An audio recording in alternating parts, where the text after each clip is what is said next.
Then I thought there must have been some mistake with the print. Maybe that was not the correct print.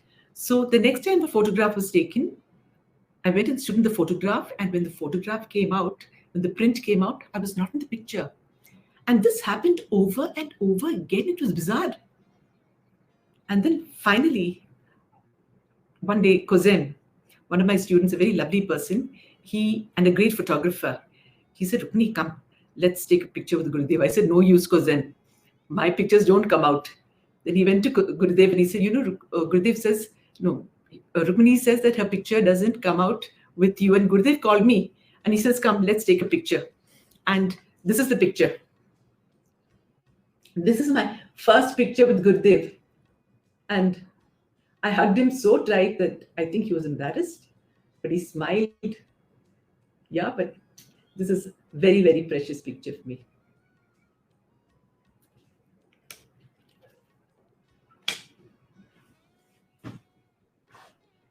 Then you started a lot of IHV projects there in Dubai, right?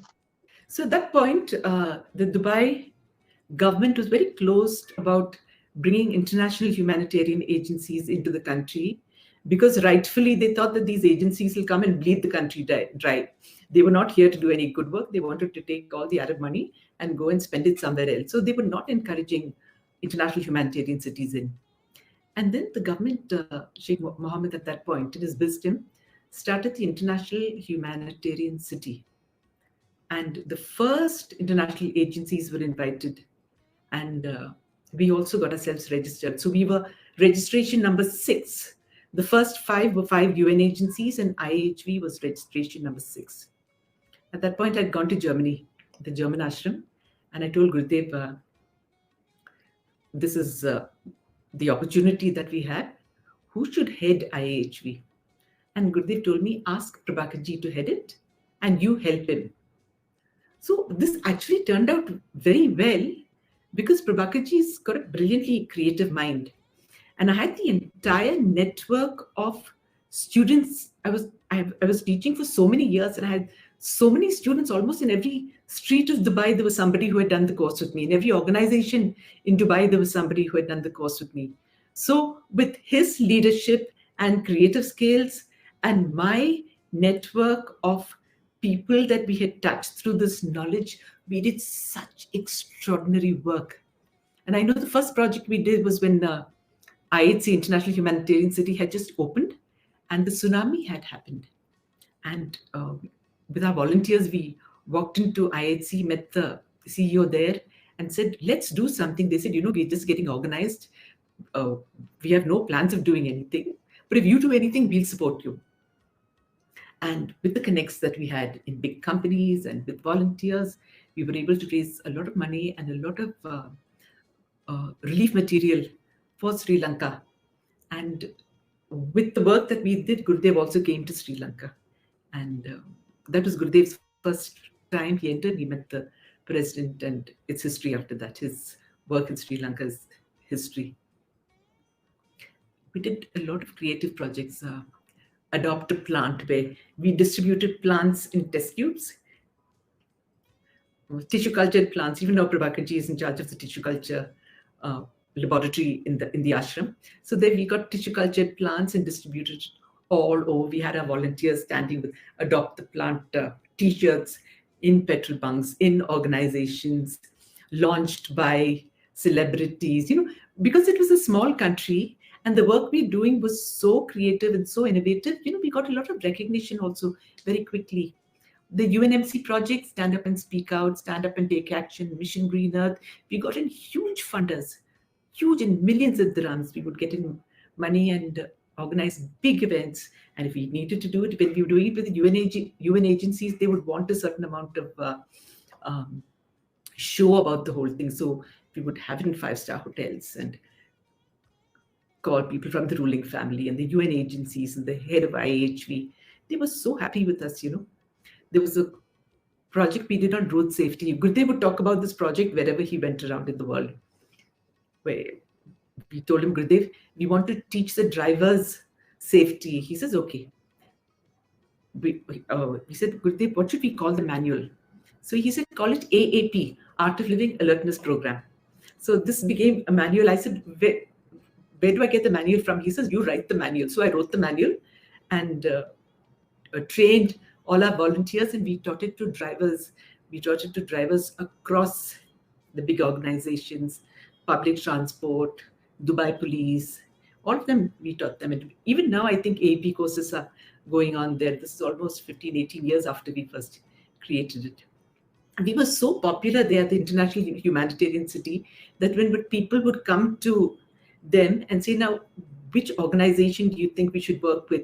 They used to say, go to IHV. They said, these are the go-to people for transformatory work in Dubai. There was so much goodwill.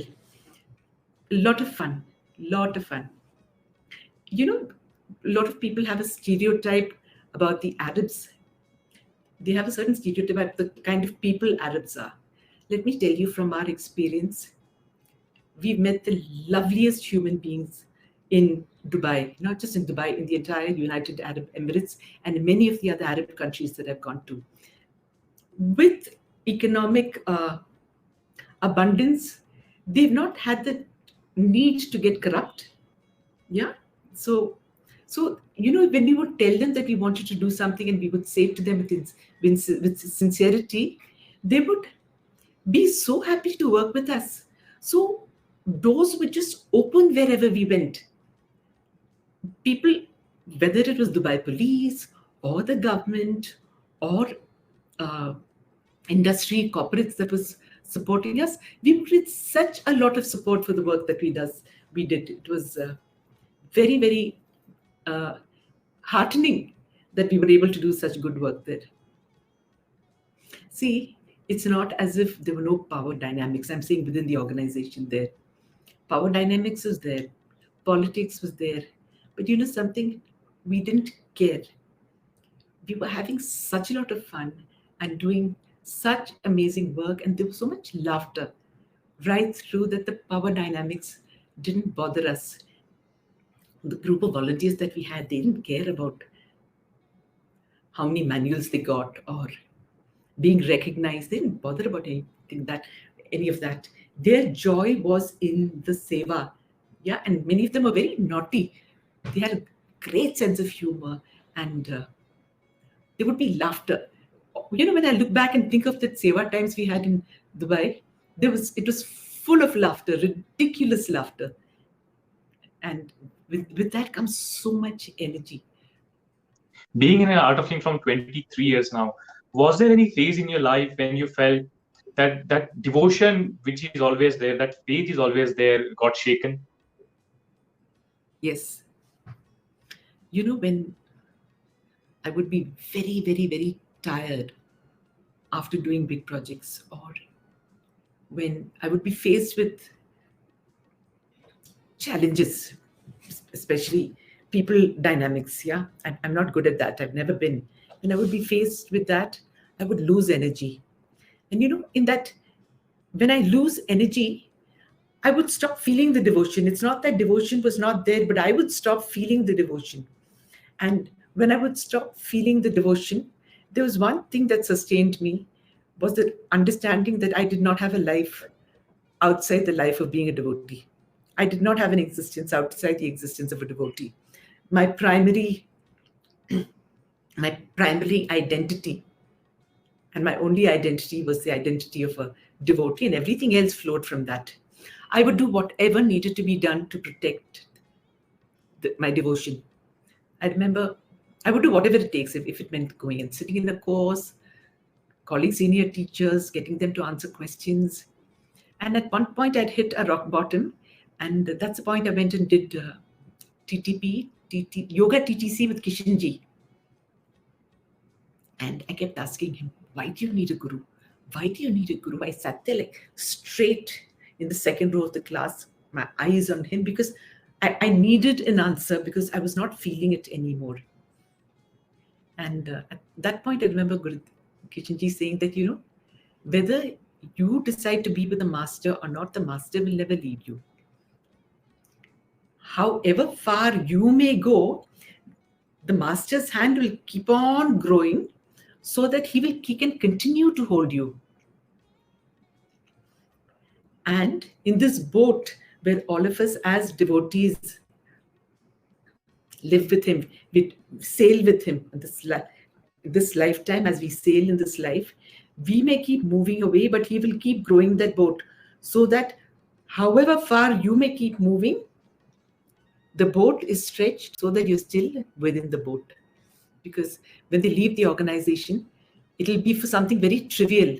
And like me, and like all of us, because of exhaustion, because of some power dynamics, politics, whatever you call it, they would have lost the ability to feel their devotion. See, devotion is the fire that sustains us. And when you no longer feel the fire burning, then you lose your mind. The mind goes all over the place, and you think of 100 other things that you could possibly be doing. You've lost it. You've completely lost it. So I think what has sustained me for 23 years and not moved me 1 inch, 1 degree away from my journey with Gurudev is the fact that I protected devotion, come what may. So many people who've been with me, students, teachers who've been with me, they're no longer with us, which is so sad because I don't see them better off in their life. Then you came back to India. Yes, time had come. I think our karma in that precious, beautiful Arab land was over, and it was time for us to come back to the land of our birth.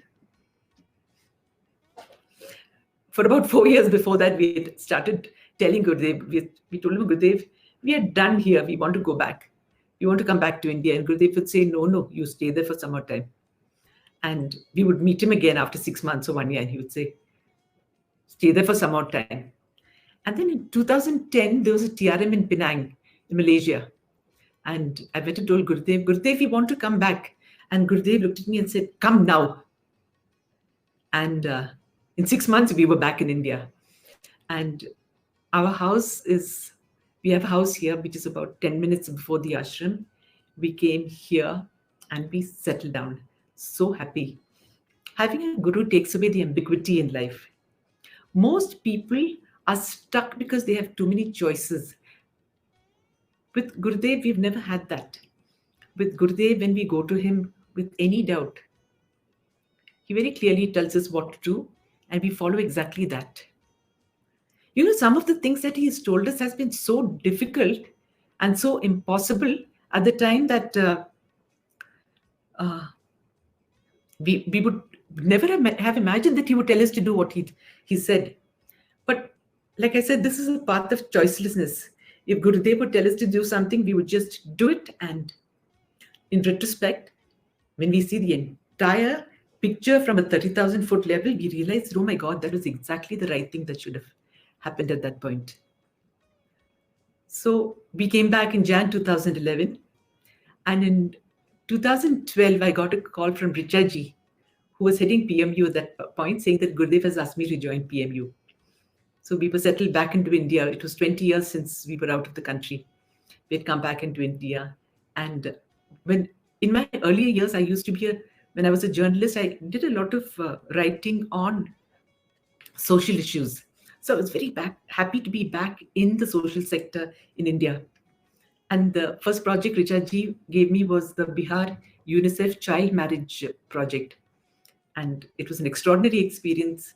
I hardly knew any Hindi. I went there, I stood up, gave bhashans in Hindi. Where the words came from, I have no idea. But I think everybody liked what I said. And we did such good works. It was so beautiful. And the women who had come to be trained to be the advocates, the ambassadors against child marriage, they were all victims of child marriage themselves. And I remember asking them, they came with their babies and children crossing water and water bodies and taking many buses and trains. And I asked them, why have you come here? They said, we have to develop ourselves. Na? And I said, what kind of support are you getting? They said, our husband, Sas, everybody has sent us here with their blessing because they've all done the Art of Living course. So they want us to grow. So that was an extraordinary experience. And then not soon after, one day after Rudra Puja in the ashram, I get a call from the secretariat saying that Gurudev wants you to come with him for a temple tour. It was a one-day temple tour.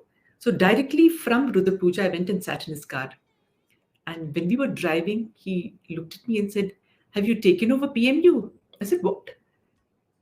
He said, "Have you taken over PMU completely?" This was the first time I was hearing about that. So I sat very quietly because obviously he's given me his instruction. So I came back and I told Richaji that this is what Gurudev has said. So that's when the transition happened. I took over um, PMU, Social Projects for India. It was overwhelming for me because in Dubai, I had a student in every street. Here, I had no base, no grassroots base at all. I hadn't even taught one course in India up till then. And also here, I had no connection. I'd been out of the country for 20 years now. So I knew nothing about the rural developmental sector here. So it was very, very overwhelming. And I remember at that point telling Vinaya Hegde that, Vinaya ji, that I'm overwhelmed. I have no idea what I'm supposed to do. And she told me very sweetly, she says, Gurudev just wants you to be there. He will do the work. You just be there. And that exactly is what happened. The work happened. So I came into PMU at a very interesting time because in 2013, there was an amendment to the Companies Act that made CSR mandatory for all corporate organizations with a turnover of over 500 crores.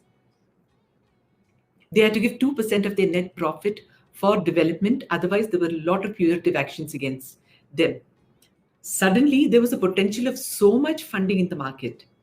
And on the other side, we had a network of volunteers who were passionate, who had integrity, who could be trained, who had a feel for the land. So we were in an ideal position to be able to come into the CSR space. But again, like I said, unlike in Dubai, where I had a contact in every street, here I knew nobody. How was I going to get any money? At that point, Gurudev had said in satsang, why isn't that people don't pray? They have no idea how powerful prayer is. Then I said, okay, that's a sign for me. And then I prayed. And then I prayed. And I prayed very, very, very hard. And then the projects started coming. The funding started coming. So having funding is one aspect of it. But with the funding from corporate companies, they want hazar records. They want proposals, they want reports, they want monitoring and evaluation, they want financial accountability, they want impact reports. There was so much work that needed to be done, and our volunteers are Wild TP leaders who are fantastic people in every part of India. They had no idea how to do this. So what did I do? I prayed.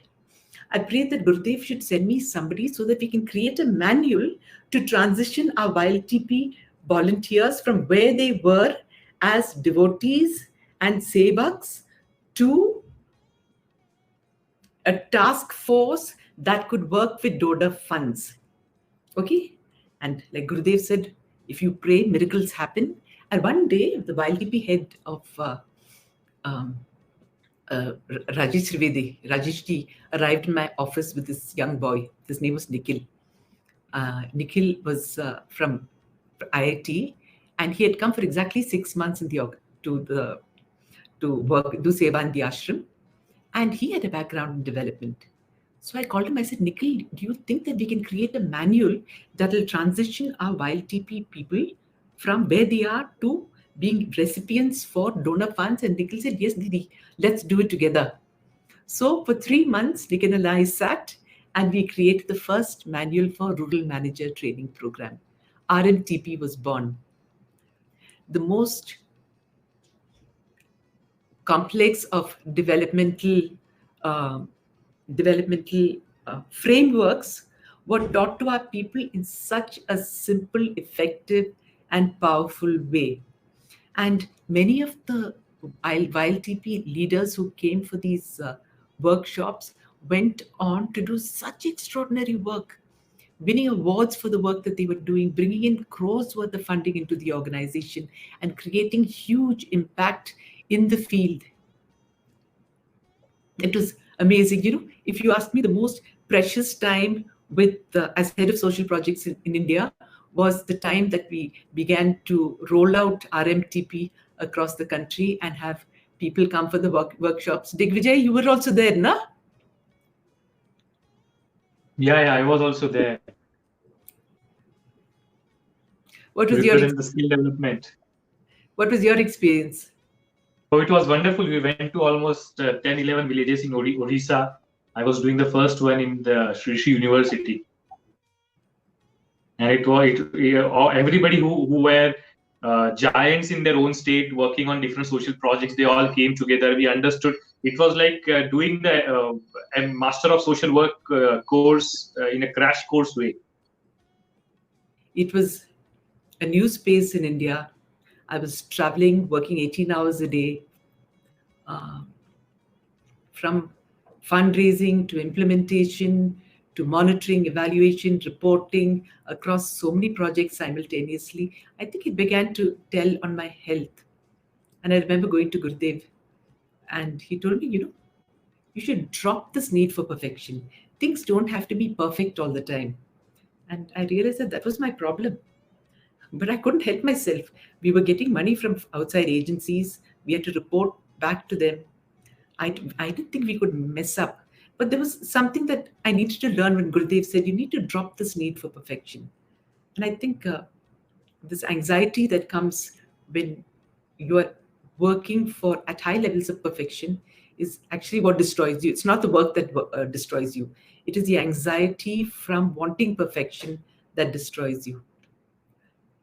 And then after that, Gurudev realized that he needed to give me a break. So he took me off this role and moved me on to another role. In 23 years, I've realized that whenever you really need Gurudev, he will stop everything to just be there for you. He will pick up every call you make to him. He will reshuffle his meetings to give you private time. He will catch your eye in satsang and ask him, everything is okay, you're okay. At points in my life when I really needed him, I've actually felt that the organization didn't exist for him, only I existed for him. And till I would be complete, till I would be well again, he never took his foot off this pedal. And once I was fine, he would go back, at least from the way I saw it, he would go back and he would pass me and give me a smile because he knows that I'm happy, I'm okay again. So now you're head of Department of Sustainable Development. So it is putting all the Art of Living projects into a systematic way so that it can be presented to corporates, to governments, and collating all the projects from across the world. Can you tell us a little bit about this profile and what all you have done in this profile? See, this is an advocacy role. So it means that taking the entire Art of Living story, weaving it into a single consistent narrative, and then taking it to the world as one extraordinary story of art of living and social development. So it's a very beautiful role. It's a low pressure role. I don't have to travel. I don't have to fundraise. I don't have to make reports and train people. No, I don't have to do any of that. But I have to tell a story, and being a journalist, that is what I do best. Telling stories is what I do best. So my current role, we are actually working with KPMG to create a strategic report on Art of Living and IHV projects. KPMG will be assuring the document, and for the first time, we will be mapping all our projects to the Sustainable Development Goals of Niti Aayog. Sustainable Development Goals is actually an offering from the United Nations, but Niti Aayog has taken it on as their framework for measuring development. So we are mapping all the work that we're doing against the priorities of Niti Aayog. The document should be out in a month or two.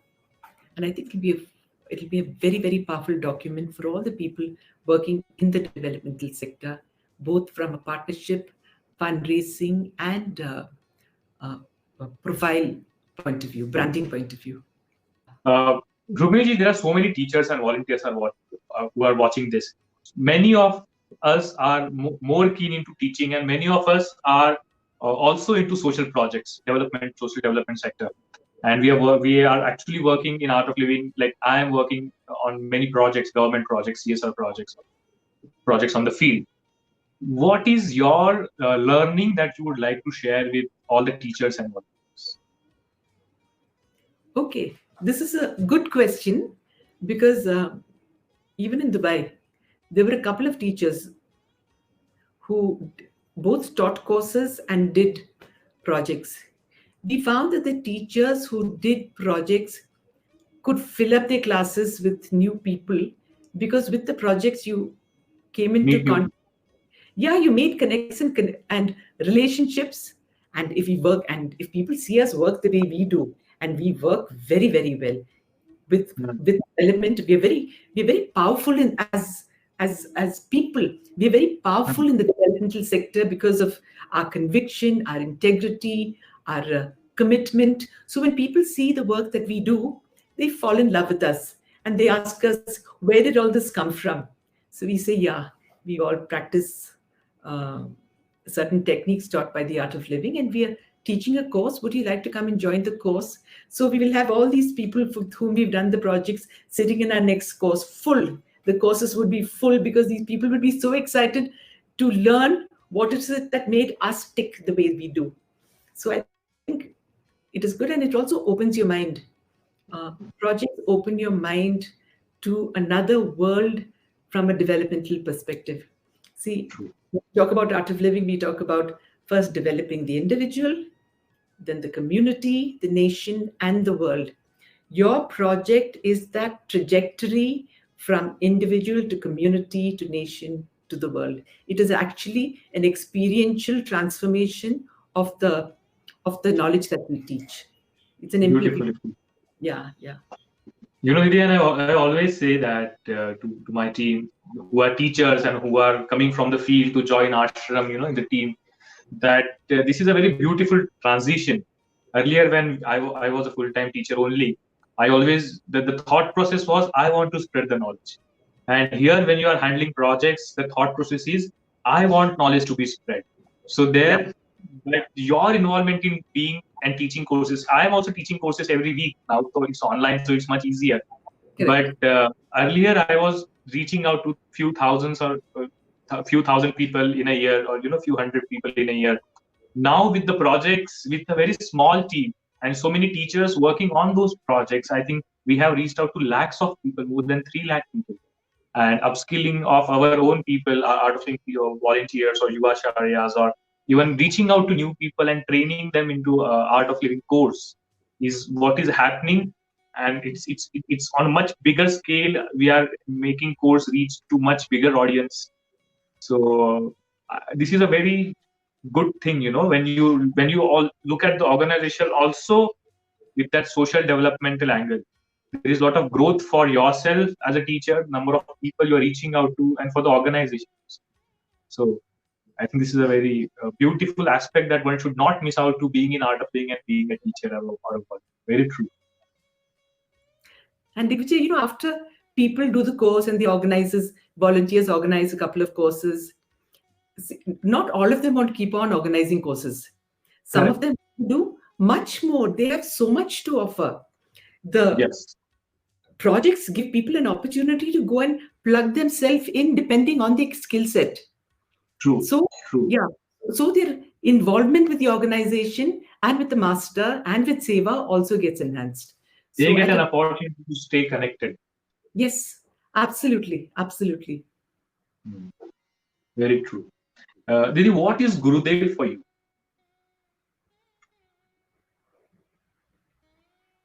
Wow.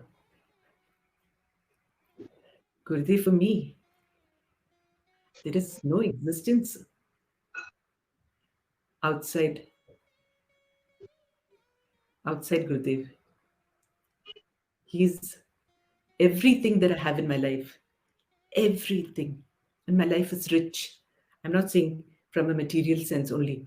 There is so much wealth in my life from experiences, of relationships, of family.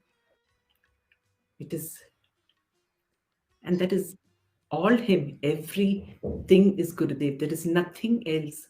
Beyond Gurudev, there is nothing else. And I remember I'll never forget what Dr. Eberhard told me. He says, you're safe here because the master is pure. And in 23 years with the master, I can say that over and over and over again. The purity of Gurudev shines through so strongly, so powerfully, minute by minute in our journey on this path. You know, he's held my hand, he's held yours also, and walked with me every moment of these last 23 years. He's provided, and with the organization, Gurudev has provided a living canvas for continuous learning. In this organization, there's constant growth, constant challenges. With every challenge, you go deep within yourself and you come up with solutions that you never imagined you yourself had the potential to come up with. Mm. So Gurudev beyond all boundaries. If Gurudev is there in front of you right now at this moment, how would you like to express this love, this gratefulness towards Do you ask this question to make people cry? him? The expression of everybody is different. Is it? I'm sure I don't know. I would think that all teachers to this question would only cry. There's nothing else. Beyond tears, there is no other, beyond tears, there is no other experience, no other way of expressing our love for Gurudev. The heart opens, tears flow. Yeah. I'm sure you do this to make people cry. You have a 1 or 1.5 hour session, and then your final question will make your teachers cry. Yes. It's a plan. Thank you, Rugmaniji. It was wonderful to have this discussion with you. It was a beautiful session. There was so much learning, and so many things which you shared are so personal, were so personal. And many of us who might be facing similar things in the organization or before doing Art of Living course. So from your journey, there is so much to learn. And that feeling of devotion, feeling of love, and still feeling of commitment, what you are doing is amazing.